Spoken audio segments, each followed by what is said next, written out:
Hi, my name is Angelina Roggiero, and I'm presenting the case titled Inability to Report to Police Work Due to Child Care Problems. My selected role, as you'll see on slide 2, is the legal counsel for the town of Stevenson. And the overview of the main points in the presentation that I'll be touching base on is, of course, the identification of my selected role, which is the legal counsel of Stevenson. Just a little comparison and highlights in Article 3 and 8, and explaining some of the main facts that happened on the day of May 29th to Officer Vincent, and the case support for the decision made by the town of Stevenson Police Department. Now, basically here, just what actually happened. There is basically for the Officer Vincent has been working there for 4 years. She was basically put out without pay for 5 days from work, and it was due to she was unable to report to work because she was unable to find child care on such short notice. Now, the reason why she had to find child care on short notice is because in Article 3 it states that there needs to be 8 police cars on every shift. And you'll see that on slide 5 for Article 3, there needs to be 8 cars on each shift. And if not, then if there's not enough volunteers to come in, which would be called a callback, then they move on to the next step, which is an order back, and those on the next shift come in early. Officer Vincent was ordered to come in early at 11 a.m. instead of her 3 p.m. start shift time. So they were understaffed. Now, Officer Vincent was called into work, and instead of calling the chief and letting them know that she won't be able to make it in at 11, she instead just showed up at 3 p.m. So the union filed a grievance stating what happened was similar to a situation if an officer was unable to come to work due to sickness. Now, what I wanted to point out on slide 5 about Article 8 for the sickness is the 15 minutes after commencement of the police officer's duty shift. If it's not justified by an emergency circumstance, then it's not a reason for them to be missing their shift. Now, the position on the issues and why, on slide 6, is basically not having childcare on short notice is like getting sick on short notice. Both situations are out of Officer Vincent's hands, whether if she's sick or if she's unable to come into work due to short notice and not being able to find childcare. So they're both unexpected.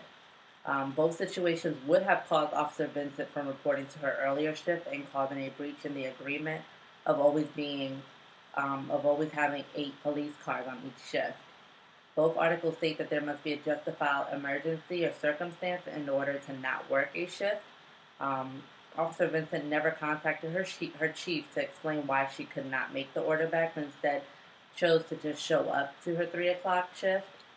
And the fact that Officer Vincent showed up at 3 o'clock for her shift start tells us that she is prepared for the expected but not the unexpected as an order back, as for an order back. Now, slide 7 is the question that was assigned for this case, and it states, as an attorney for the town of Stevenson, develop a case to support the department's just cause in suspending Officer Vincent. Now, some of the research that I found that would work in supporting my position was on slide 8. One of those main points was that in the question it did state to develop a case to support the department's just cause. Now, I wanted to research exactly more in depth on what just cause was, besides definition provided in the textbook. And on slide 8, it indicates that Schwartz presented what he terms is the far more widely accepted 7 basic principles of just cause. And the seven principles are fair notice, consistency, due process, substantial proof, equal treatment, progressive discipline, and mitigating and extenuating circumstances. I do feel that the employer did go through all these steps.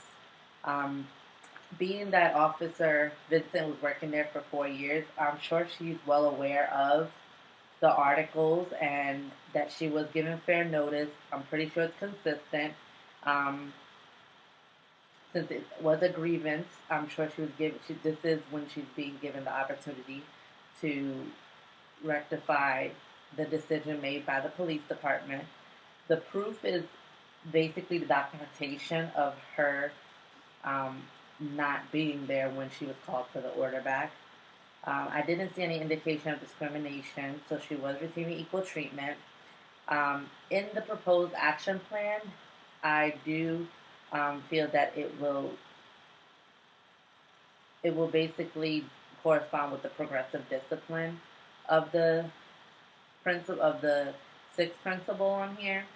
And once again, I don't feel that not having adequate child care based off of her line of work, she should have had additional backup child care plans based off of her line of work and unexpected call-ins for work. Now, another research that I found supported my position was that given that there was insufficient discussion as to whether Officer Vincent had already gone through a police contract grievance procedure, I'm just going to assume that she's been through one before and that she did speak to her supervisor or her union representative in regards to her grievance and feeling that maybe just trying to get the nature of the grievance, getting the facts on what it's based off of, and just having a statement written out so that she knows exactly what the grievance is for. Being that it went to this level, I'm assuming this is the second time that Officer Vincent has gone through this, and that she's now having to go through a grievance procedure. I'm sorry, I thought I heard something. Now, on slide 10, that's just going back to what I said earlier. I feel like this was something major that is what made her suspended for the 5 days. It's because she was working there for 4 years already. She's already well aware of the procedure if you are not going to be able to arrive to work on time for whether it's an order back or a scheduled begin shift time. Was the 15 minutes. She didn't call within 15 minutes after she felt she was not going to be able to come in.